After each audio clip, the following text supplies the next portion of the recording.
11장 25절 26절입니다. 요한복음 11장 25절 26절 다 같이 한번 읽겠습니다. 시작. 예수께서 이르시되 나는 부활이요 생명이니 나를 믿는 자는 죽어도 살겠고 무릇 살아서 나를 믿는 자는 영원히 죽지 아니하리니 이것을 내가 믿느니라. 할렐루야. 인사하겠습니다. 하나님을 당신을 사랑하십니다. 하나님 사랑하십니다. 한 번 더 인사합니다. 당신은 축복의 통로이십니다. 우리 김보영 김사님은 비행 갔다가 지금 바로 지금 들고 오십니다. 놀라운 은혜입니다. 자, 우리 말씀으로 에고 에이미 호 아나스타시스 카이 호 조에 지난주에 했던 거죠? 한번 더 읽어요. 시작. 에고 에이미 호 아나스타시스 카이 호 조에 한번 더 시작. 에고 에이미 호 아나스타시스 카이 호 조에 영어로 해볼까요? I am the resurrection and the joy. 한글로 하면 나는 부활이요 생명이다. 나는 부활이요 생명이다. 이것은 예수님의 자기 선언이죠. 예수님은 자신을 가리켜서 나는 부활이다. 그리고 나는 생명이다. 그렇게 말씀을 하시는데, 지난주는 제가 에고 에이미 호 레저렉션, 나는 부활이다. 여기에 대해서 말씀드렸고요. 오늘은 에고 에이미 호 초에, 나는 생명이다. 물론 이 생명은 그냥 생명이 아니라 부활 생명입니다. 따라서 부활 생명. 여러분, 이 부활이 남긴 열매가 뭔고 하니까 바로 이 생명.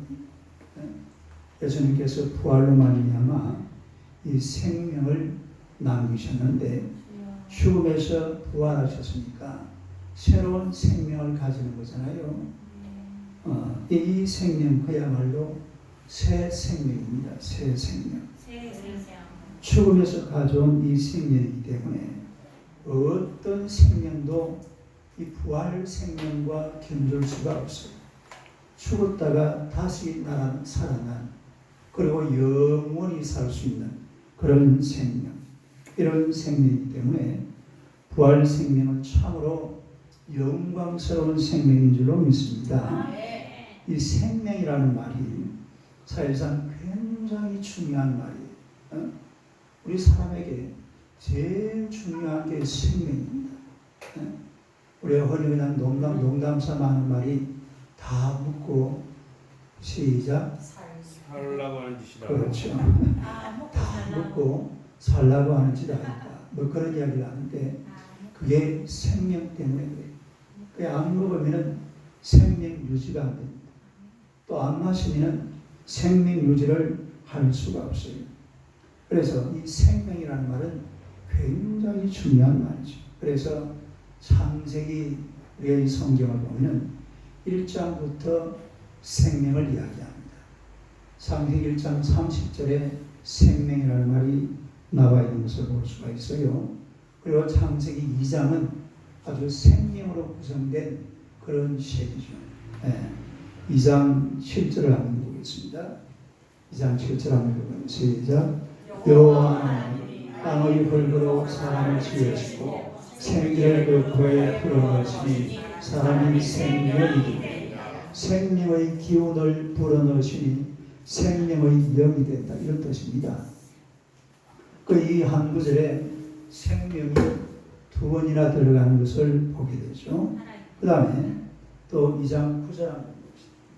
9절을 읽어요. 시작. 여호와 하나님이 그 땅에서 보기에 아름답고 먹기에 좋은 나무가 나게 하시니 동산 가운데에는 생명나무와 선악을 알게 하는 나무. 우리가 무슨 나무? 생명나무. 따르기 생명나무. 그러니까 생명나무가 에덴 동산에 선악을 알게 하는 나무와 함께 이 동산 중앙에 있었다라는 것을 알 수가 있는데, 그러니까 생명이 중요하다 이 말입니다. 이 생명의 책이 바로 우리 성경책이에요. 그런데 문제는 바로 이 선악을 알게 하는 나무 열매였죠. 이 나무 열매는 먹지 마라. 먹이면 어떻게 된다? 죽는다. 먹으면 죽는다고 하나님께서 야단과 하와에게 먹지 말라고 그랬는데 하와가 이걸 따먹어버렸어요. 그리고 마누라가 따먹고 하나 주니까 남편이 먹어야 돼요? 안 먹어도 되겠어요? 안 먹어야 돼. 안 먹어야 되지만 먹어버렸습니다.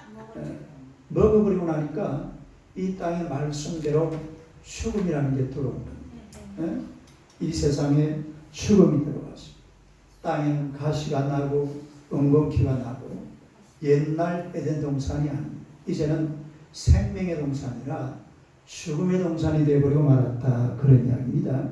그리고 이때부터요 온 세상은 죽음이 판을 치는 그런 세상이 되었습니다. 죽음이 판치는 세상. 우리나라도 옛날에 고조선 시대에 보면 순장제도라는 게 있어요. 순장제도가 뭡니까?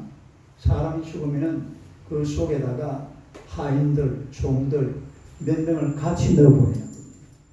한 사람 죽었는데 한 서너 명, 산 사람을 같이 묻어버리는 거예요. 이런 걸 순장제도라고 해요. 옛날에 중국에서는 집을 지을 때에 건물의 기둥 밑에다가 사람 머리를 거기다가 같이 묻는다. 산 사람을 죽여가지고 머리를 잘라서 기둥 밑에다가 그 사람 머리를 넣는데 많이 넣을수록 좋답니다. 그래야지 안전한 집이 된다고 해요. 일본에도 그런 풍습이 있었어요. 일본에도 이 무슨 큰 공공기관이 집을 짓는다거나 또 대저택을 지을 때는 반드시 거기다가 사람 목을 따서 사람을 죽여서 거기다가 묻고 그리고 기둥을 세우더라. 또 옛날에 잉카 제국에서는 사람을 절벽에서 떨어뜨려요. 절벽에서 떨어뜨리면 그 절벽이 잉카 제국 압니까? 마추픽추라는 막 굉장히 높은 산 있잖아요. 거기서 절벽에 사람을 그 올라가는 길도 보면 완전히 직각이죠. 이런 그 꼭대기에다 집을 지어놨는데 거기서 사람을 떨어뜨리면 바로 죽어버리죠. 이게 신에게 제사 지내는 거랍니다. 이런 문화는 생명의 문화가 아니라 사망의 문화죠. 사망. 또 중동 지역에서는 큰 청동 구리로 된 그런 이 신이 있는데 그 신을 이 쇠를 가지고 불을 가지고서 벌겋게 달고요. 그리고 거기다가 누구를 올리냐면 자기 집에 장자를 올립니다. 어린아이를. 어린아이가 어떻게 되겠어요? 금방 타 죽어버리죠. 네? 이런 게 죽음 문화예요. 죽음 문화. 그러니까 이런 죽음 문화가 온 세상을 지배했습니다. 아니 우리나라, 중국 어디 이런 데뿐만 아니라 또 식인종 풍수도 있잖아요. 그런데 놀라운 사실은 이런 말도 안 되는 이런 짓거리들을 누가 이걸 없앴느냐? 부활 예수가 이런 죽음 문화를 청산하게 된 줄로 믿습니다. 부활 예수. 기독교 신앙이 들어가는 순간 교회가 들어가면서 첫째는 식인종들이 다 사라져 버렸어요. 선교사들이 많이 죽었습니다. 식인종들에 잡아먹혔어요. 그리고 이런 사람을 바치는 이런 모든 제사 풍습이 전부 다 사라졌습니다. 누가 들어가면서? 교회가 들어가면서. 이 교회가 아니면은 예수 신앙이 아니면은 부활 신앙이 아니면은 아직도 사실 우리는요 사람을 제물로 바치는 겁니다. 우리도 옛날에 그런 전설 같은 이야기 많이 들었잖아요. 어느 동네 뒷산에 큰 구리 하나 있었는데 거기에 1000년 묶은 치네가 한 마리 살았다. 몇 년 묶은 치네? 그래 1년에 한 번씩 누구를 바쳐야 돼? 그 안에서 제일 예쁜 나가시를 제물로 바쳐야 되는 거예요. 예? 이런 게요, 실제로 그런 일이 있었어요. 뭐 무슨 뭐가 막 가뭄이 계속되고 또 막 동파가 일어나고 막 이런 일이 벌어지면은 어느 곳이나 가보면은 꼭 사람을 잡아다가 제물로 바칩니다. 그러니까 이런 것들이 언제 싹 없어지느냐면 부활 예수 신앙, 하나님의 교회, 할렐루야, 교회가 들어가면서 이런 문화가 싹 없어졌습니다. 그리고 만들어진 문화가 생명 문화예요. 따라서 생명 문화. 이 사람은 쳐다보세요. 아유, 생기가 넘치네요. 교회 다니는 사람들이 이 세상에서 가장 생기가 넘치는 사람들이 예수 믿는 사람들이죠. 그럴 수밖에 없어요. 신앙이 그래요. 신앙이. 믿음이 그래요. 이 세상 문화라는 것은 죽음 문화입니다. 사람이 죽으면 진짜 아닌 게 아니라 막 살아있을 때는 뒷방늙은이 취급하다가 나중에 사람이 죽으면요, 막 깍듯이 모신다. 귀신이 되어도 자기 집에 조상들이 복준다. 딸이 거짓말이다. 그 전부 거짓말입니다. 그런 일은 없어요. 살아있을 때 잘 모셔야 돼요. 사람 살아있을 때. 살아있는 사람이 중요하지 죽은 사람은 죽은 거예요. 그런데 이 세상은 죽음을 굉장히 귀하게 여기는 거예요. 하지만 교회는 산 것을 귀하게 여깁니다. 할렐루야. 오늘 여러분들이 소중한 줄로 믿습니다. 아무리 위대한 사람이 죽어도 그건 죽은 거예요. 그걸 죽음으로 끝내버려야 돼요. 막 위대한 사람이 죽었다고 막 피라미드를 세우고 타지마를 세우고 무덤을 막 산 같은 무덤을 만들어 놓고 많은 쓸데없는 짓들이. 예? 그런 짓을 하면 안 돼요. 그러면 짓거리예요, 짓거리. 죽음을 그렇게 숭배하고 높여서는 안 된다 이 말이죠. 부활신앙. 여러분, 부활신앙이 남긴 너무나 놀라운 열매들이 있는데 그 열매 중에 첫째가 아름답고 복된 세상의 문화가 부활의 열매입니다. 한번 읽어봐요. 시작. 아름답고 부활의 열매 중에 큰 열매가 뭐냐면 정말 아름답고 복된 세상. 이 세상에 이런 아름다운 열매가 바로 부활의 열매예요. 딸이 부활의 열매. 영국의 현대 역사학의 아버지라 불리는 아놀드 토인비 박사라는 분이 계시는데 이분은 바울 사도가 유럽의 관문인 네아폴리에 도착한 사도행전의 기사를 보고 바울이 당시에 사도 바울을 태우고 유럽으로 향한 그 작은 배를 가리켜서 유럽 문명의 씨앗을 운반했다. 그렇게 말했습니다. 네? 바울 사도가 2000년 전에 아주 작은 범선을 타고 그 트로이 목마라는 곳에 그 트로이에서 바다를 건너서 네아폴리로 갔어요. 이게 바로 유럽과 아시아를 가르는 경계입니다. 지금 거기를 보스포러스 해협이라고 해요. 이 건너면은 거기가 바로 네아폴리. 이 네아폴리에 갔는데 그걸 아놀드 토인비 박사가 보고는 그 2000년 전에 바울 사도가 오늘날 현대 유럽의 문명을 그 작은 배에 씨앗을 심고 그 씨앗을 가지고 싣고 갔다 이 말입니다. 몇 년 전에? 그래서 지금 저 유럽 문화는 2000년 전에 만들어진 문화입니다. 그리고 그게 미국 문화가 됐잖아요. 유럽과 미국. 그리고 온 세계가 지금은 다 그 문화를 우리가 따라가고 있는 그런 상황인데 어떻게 이런 일이 일어났느냐. 바울은 다메섹 도상에서 부활하신 예수님을 만났어요. 그는 한 곳곳마다 예수님 부활하신다. 예수님은 죽으셨지만 3일 만에 살아나셨다. 예수님은 죽어서 무덤 속에 들어갔지만 무덤에서 썩지 않고 다시 살아나셨다. 이렇게 부활 예수를 노래하면서 설교를 했습니다. 우리가 이 고린도전서 15장을 가리켜서 부활장이라고 그러죠. 다리 부활장. 이 고린도 15장을 보면 예수님의 부활에 대해서 아주 잘 설명을 해주고 있는데 우리 고린 15장 3절 4절 한번 봅시다. 한번 읽어봐요. 시작. 내가 받은 것을 먼저 너희에게 전하였노니 이는 성경대로 그리스도께서 우리 죄를 위하여 죽으시고 장사 중인 바 되셨다가 성경대로 사흘 만에 다시 살아나사 죽으셨다가 살아나셨다 이 말이죠. 그분이 바로 부활 예수입니다. 딸의 부활 예수. 죽으셨다가 살아나셨다. 죽으셨다가 3일 만에 살아나신 분이 그분이 바로 부활하신 예수님이신 줄로 믿습니다. 그리고 5절에서 8절 한번 봅시다. 시작. 개바에게 보이시고 후에는 12제자에게와 그 위에 500여 형제에게 일시에 보이셨나니 그 중에 지금까지 대다수는 살아있고 어떤 사람은 잠들었으며 그 위에 야고보에게 보이셨으며 그 위에 모든 사도에게와 안삭되지 못하게 한 자 같은 내게도 보이셨느니라. 아까 맨 먼저 말한 게바는 베드로를 말합니다. 게바가 누구라고요? 베드로.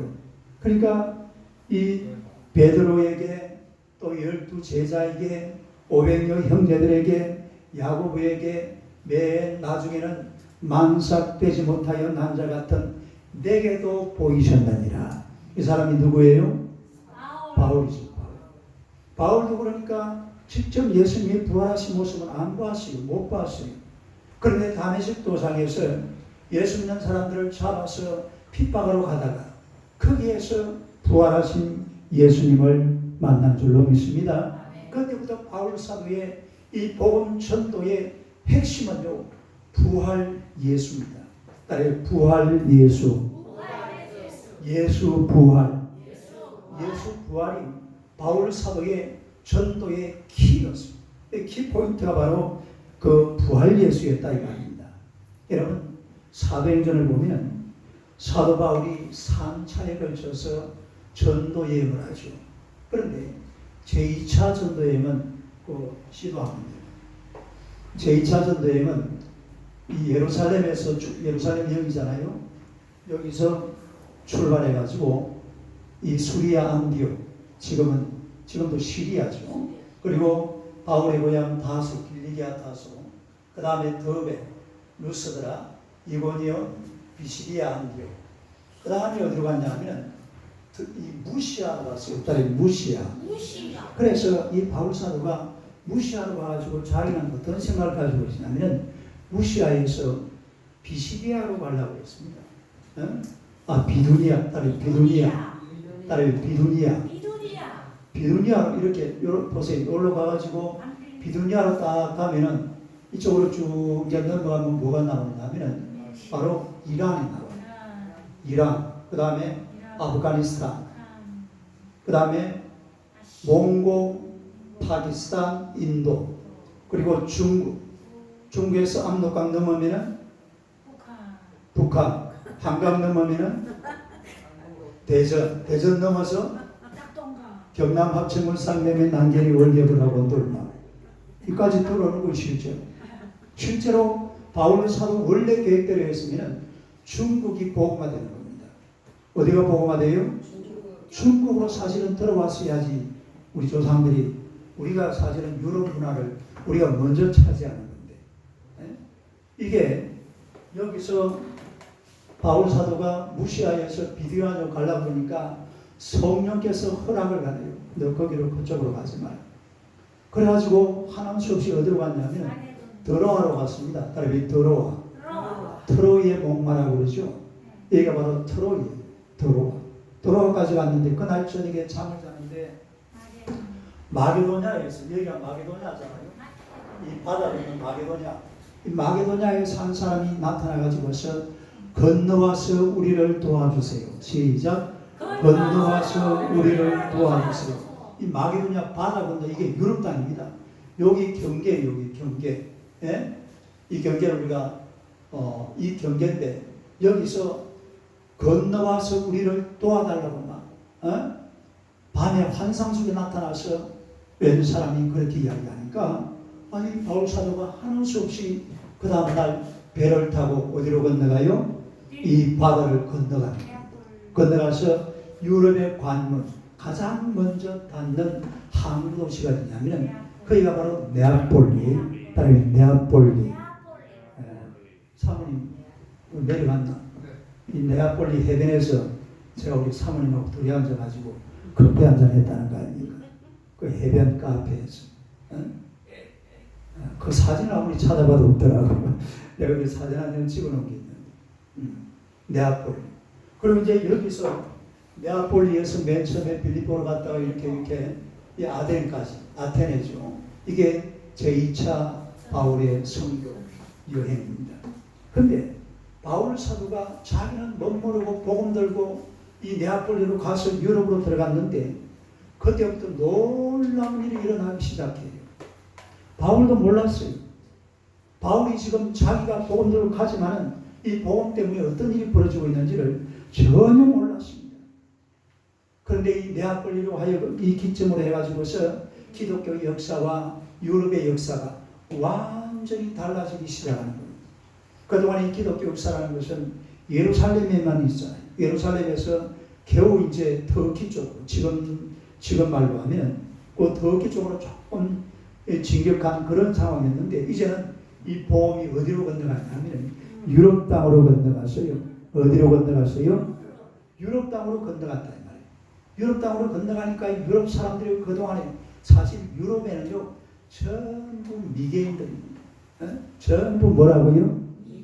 그 당시에 문화인들은 어디에 살았냐면 중동 지역 그리고 중국 이런 데 살아요. 중국에 한자가 발달이 되어 있었거든요. 그리고 중동 지역에는 숫자 또 이런 아라비아어 화약 이런 걸 막 발견을 해가지고 그래도 제법 문명 생활을 했어요. 근데 유럽으로는 가보니까 막 완전히 미개인들이에요. 전부 미개인들. 근데 복음이 들어가면서 놀라운 일이 벌어지기 시작합니다. 부활 예수가 전파되면서 유럽이 변하게 되기 시작하는데 그때부터 유럽이요 완전히 기독교 국가가 되는 거예요. 따라서 기독교 국가. 뭔 국가? 막 교회가 세워지고 막 곳곳에 교회가 세워지고 엄청난 일이 벌어집니다. 교회가 만들어지면서 나라가 막 문화적으로도 발전하고 또 유럽 문화가 그때부터 서서히 만들어지기 시작하는 모습을 우리의 기독교 역사를 통해서 충분히 볼 수가 있는데요. 지금 우리는 사실은 살아가는 모든 것이 그 근저에 유럽 문화가 쫙 깔려 있습니다. 유럽 문화가. 옷부터 그래 옷부터. 우리가 입고 있는 이 옷이요. 사실은 영국에서부터 입었던 옷이에요. 영국의 옷이 세계로 전파되기 전에는 전부 나라마다 자기 옷이 다 있습니다. 우리는 무슨 옷이에요? 한복이잖아요. 집에 다 한복 있죠. 이번 설날 좀 한복 한번 입고 와볼까요? 제가 옛날에 결혼하고 나서 한복이 있어가지고 이 명절날 이제 설교할 때에 한복을 입고 한번 설교를 해봤어요. 막 불편해서 안 됩니다. 매번 하고 막 치아 부습니다. 그것도 괜찮은데 사실. 이 한복을 입고 이렇게 설교를 해도 분위기 괜찮아요. 근데 지금은 전부 온 세계가 중동 지역도요. 이 뭡니까 이 히잡 뒤집어 쓰는 그 여자들 있잖아요. 여자들 히잡을 싹 벗겨보면은 아주 화려한 그런 의복들이 백화점에서 사는 물건들이 전부 다 나옵니다. 이 중동 여자들은 희한합니다. 수영장에 가면은 안에 수영복을 입어요. 그 밖에 또 수영복 비슷한 히잡을 써요. 그거 벗겨놓으면 진짜 수영복이고 또 입혀놓으면 그거 그냥 히잡 뒤집어 쓴 거고. 그러니까 알고 보면은요, 전부 사람들이 유럽에서 만들어 놓은 문화를 어느 나라들이 다 지금 따라가고 있단 말이에요. 이게 유럽 문화예요. 우리 지금 이 남자들 넥타이 차는 것도 원래 이렇게 생긴 게 아니고 이게 원래 스카프입니다. 스카프를 여기다 이렇게 맸어요. 이렇게 우리 옛날에 그 영국 시사들 보면은 여기 이래 막 이런 무슨 코딱지 비서거다 해가지고 이래가지고 메고 다니는 이게 이제 발달이 되고 오늘날 넥타이가 된 거죠. 사람 살기 좋은 세상. 사람 살기 좋은 세상. 사람 살기 편한 세상. 이게 부활 문화예요. 이게 기독교 문화입니다. 따라서 기독교 문화. 그냥 돌멩이를 갖다 막 크게 만들어가지고 불상이 살기 좋은 나라가 어느 나라예요? 우리나라 같은 나라는 불상이 참 살기가 좋잖아요. 하나 만들어 놓으면 아이고 부처님. 그게 왜 부처입니까? 그냥 불상이죠. 돌멩이로 만들어놓은 조각품이죠. 근데 그 앞에 가가지고 막 숭배하고 섬기니까 막 지가 뭐나 대모처럼 막 거룩하게 해가지고 그래 너 절하냐 열심히 해라. 그래가지고 해주는 건 아무것도 없습니다. 나라 망치요, 나라 망쳐. 지금 여러분 북한에는 김일성이 김정일이 동상이 38,000개가 있습니다. 진짜 앞으로 통일돼도요, 그 동상 그것만 없애는데도 엄청난 인력을 낭비를 해야 됩니다. 왜 그런 짓을 하냐 이 말이죠. 사람은 살기 좋은 나라. 지금 오늘도요, 저 아프리카에 가보세요. 수백 명의 사람들이요, 시중에서 배를 뒷돈을 주고 배 타려고 줄을 서가 있습니다. 어디 가려고? 유럽 넘어가려고. 지중해 바다 건너서 가다가 바다에 빠져 죽어도 막 그래도 나는 간다. 나는 간다. 잘 있거라. 그러고만 대전발 영수이 50분 열차를 타고 그냥 그 지중해 바다를 건너간다니까요. 왜 건너갑니까? 왜? 거기 가면 살 곳이 있다 이 말이에요. 거기 가면 사람밖에 산다 이 말이에요. 거기 가야 내가 살아갈 수 있으니까 지중해 바다 빠져 죽더라도 거기를 건너가는 거예요. 유럽에 가야 되니까. 지금도요, 오늘도 그럴 겁니다. 오늘도 지금 당장 가보세요. 우리 김보영 사람 비행기 가지고 그쪽으로 가보세요. 멕시코 국경 쪽에 한번 가봐요. 미국하고 국경 쪽에. 막 국경 넘으려고 막. 지금 저 남아메리카에서 올라오는 사람들이 나라비로 줄을 서가 있습니다. 그 수용소만 수용하고 그러잖아요. 왜 그래요? 왜? 미국이 살기 좋다는 거죠. 미국 가서 살고 싶다. 우리나라는요, 그나마 좀 살만하니까 지금은 이렇게 살고 있지만 한때 우리나라도 100년 전에 해도 미국 이민을 얼마나 많이 갔는지 제가 좋아하는 노래 중에 공항의 이별이라는 노래가 있어요. 하고 싶은 말들이 쌓였는데도 한마디 말 못하고 떠나가는 당신을 이제 와서. 그게 나중에 알고 보니까요, 사랑하는 사람이 이별하는 게 아니라 전부 이민 가는 사람들이에요. 김보영 사님 맞죠? 다는 아니겠죠. 모릅니까? 그 시를 잘 모릅니까? 그때 다 이민 가고 우리나라 묵고 살 길이 없으니까 이민 간다고 비행기 타고 김포공항에서 옛날에는 김포공항이 완전히 공항의 이별 이래가 대단했죠. 사람 살기 좋은 세상. 이게 부활신앙이 있는 것입니다. 딸이 부활신앙. 부활신앙이 없으면 사람 살기가 너무 힘들어요. 사람 중심으로 사는 게 아니라 이상한 우상 중심으로 살고 아니면 물질 중심으로 삽니다.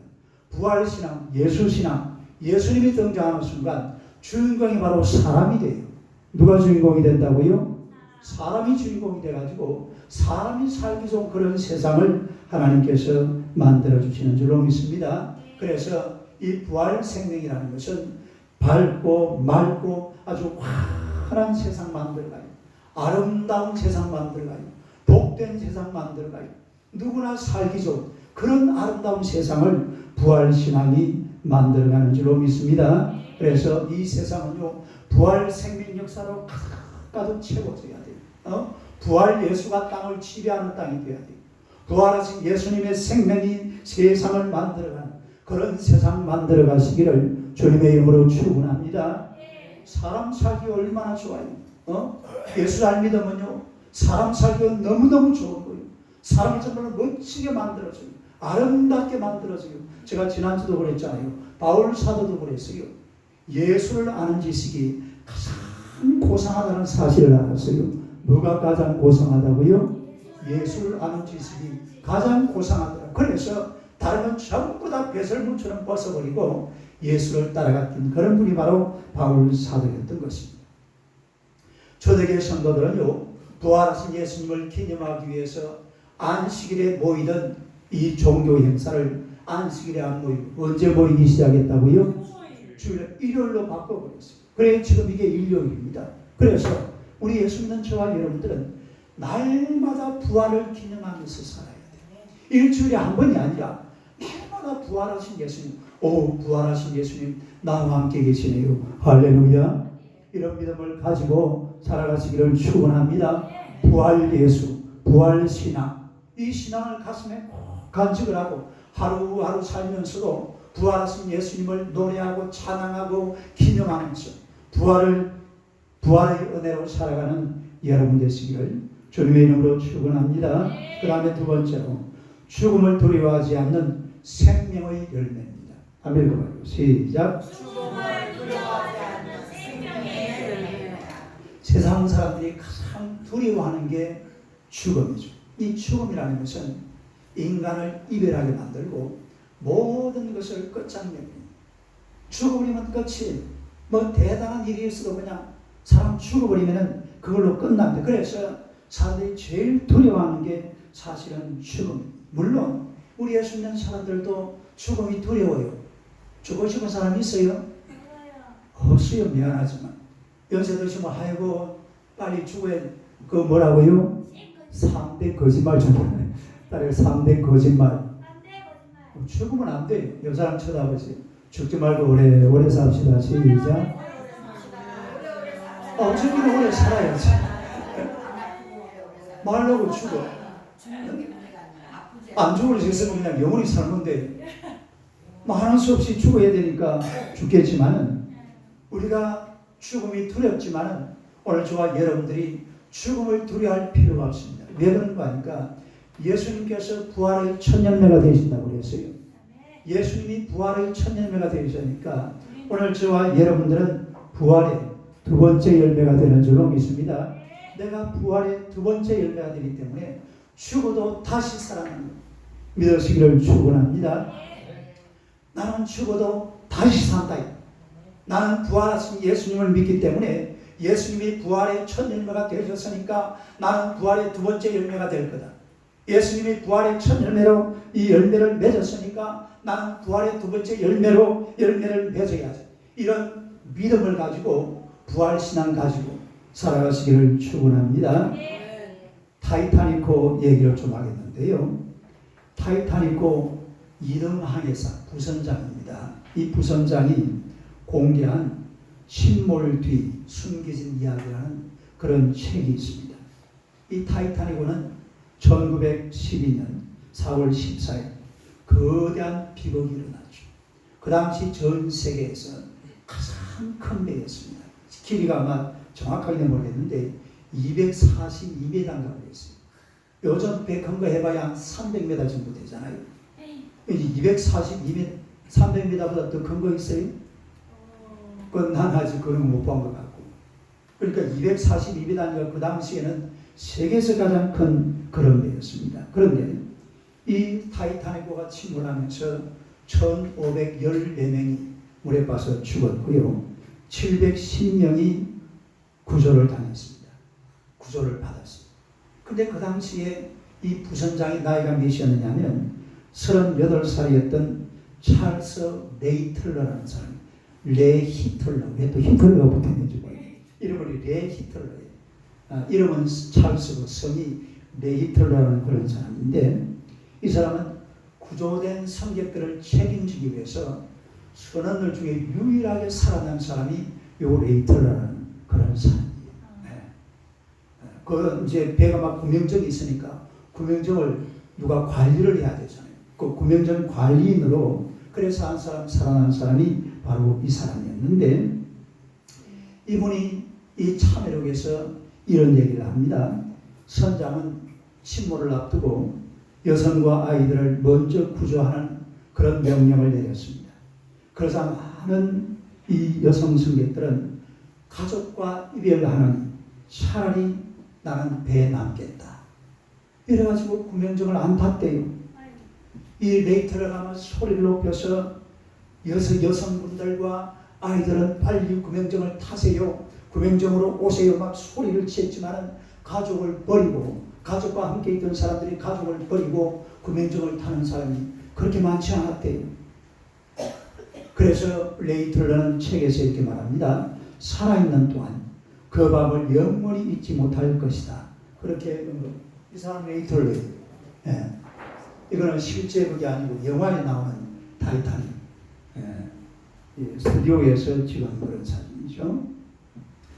첫 구명보트가 바다로 내려가고 그런 갑판 위에 있는 한 여성에게 말했습니다. 부인, 어서 구명보트에 오르세요.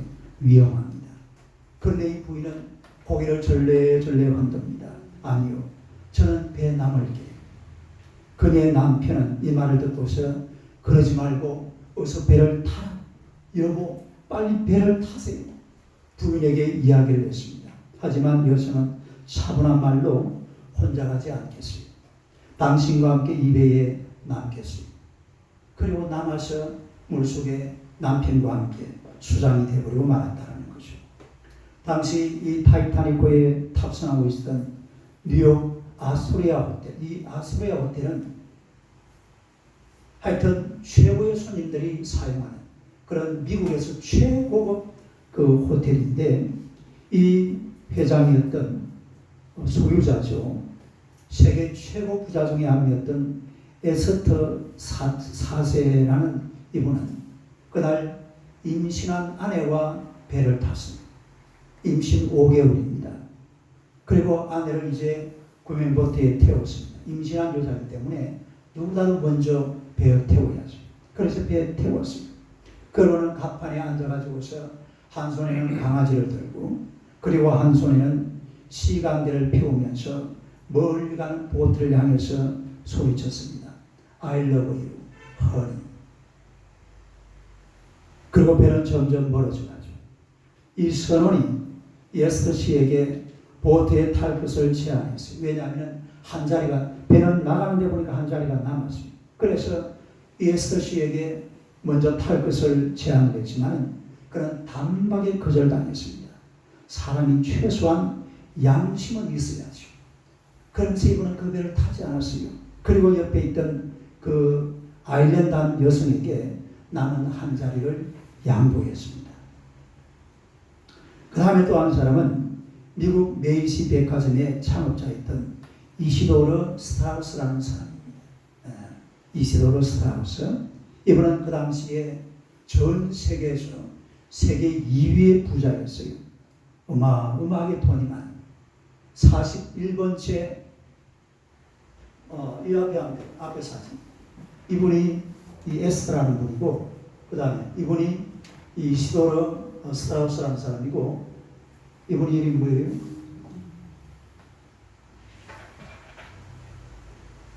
이름이 뭐예요? 아이다 스트라우스 이 부부예요. 그 미국의 아주 유명한 그런 메이시 백화점의 창업자인데요. 당시 전 세계에서 두 번째 부자였던 이분이 결혼 43주년을 맞이해가지고 이제 영국에 여행을 갔어요. 그런데 배가 출발을 해야 되는데 배가 출발이 안 되더라고요. 자기가 예약해놓은 배가 왜 출발이 안 되냐면은 그날 타이타닉호가 출발한다고 영국에 배에 설 수 있는 이 뭡니까 기름이 전부 타이타닉호에 다 들어가 버린 거예요. 워낙 큰 배가 돼가지고. 그리고 배를 움직이지 못해가지고 배가 출항을 못했어요. 그래서 할 수 없이 타이타닉호를 탔습니다. 일동석에. 그래 타고 갔는데 이제 저 안에 먼저 아이다 스트라우스 씨를 구명정에 태우려고 했어요. 태우기 위해서 타라고 그러니까 이 아이다가 안 타려고 그러는 거예요. 나는 당신과 함께 여기 남겠습니다. 나는 당신이 가는 곳에 함께 가겠다. 그러면서 아이다 스트라우스 부인이 구명정을 타지는 않는 거예요. 그래서 이 아무리 얘기를 해도 안 되니까 그 항해사 레이털러가 그렇게 말을 합니다. 어르신이 보트를 타는 것을 반대할 사람은 아무도 없을 겁니다. 왜냐하면 지금 보고 있잖아요. 아내가 타려고 그러는데 아내가 안 타려고 그러니까 남자는 어차피 안 타려고 했고, 근데 아내가 안 타려고 그러니까 너무 안타까워서 두 사람을 태우려고 이렇게 불렀지만은 이 스트라우스 이사도로 스트라우스 이런 말을 했어요. 다른 남성들보다 먼저 이 보트에 타라고 제안한다면 나는 절대로 거절하겠습니다. 남사람들을 태우려면 다른 남자부터 먼저 태워야 해요. 남자들이 아무도 안 타는데 왜 내가 타냐 이런 얘기죠. 이런 거 가르쳐서 우리가 노블리즈 오블루즈라고 해요.